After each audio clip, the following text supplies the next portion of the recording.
কক্সবাজারের রামুর বাকখালী নদীর উপর অবস্থিত শিকলঘাট ব্রিজ দীর্ঘদিন ধরে মৃত্যুফাত হয়ে দাঁড়িয়েছে সাধারণ মানুষের জন্য।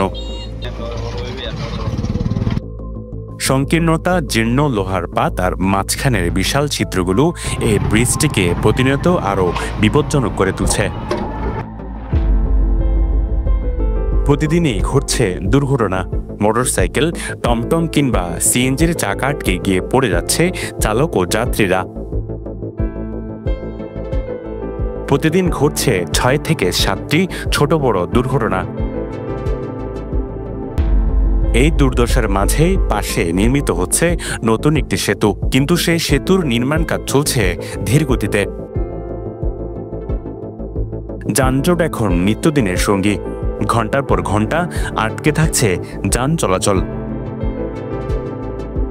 এলাকাবাসীর দাবি, শিকলঘাট ব্রিজটির জরুরি সংস্কার ও বিকল্প সেতুর নির্মাণ কাজ দ্রুত শেষ করে যান চলাচল স্বাভাবিক করা হোক।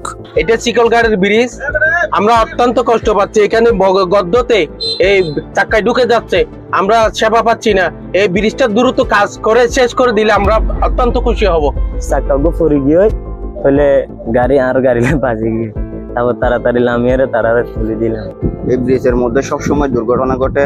এখানে জ্যাম ফলে অনেক গাড়ির চাকা ঢুকে যায়, অনেক অ্যাক্সিডেন্ট হয়।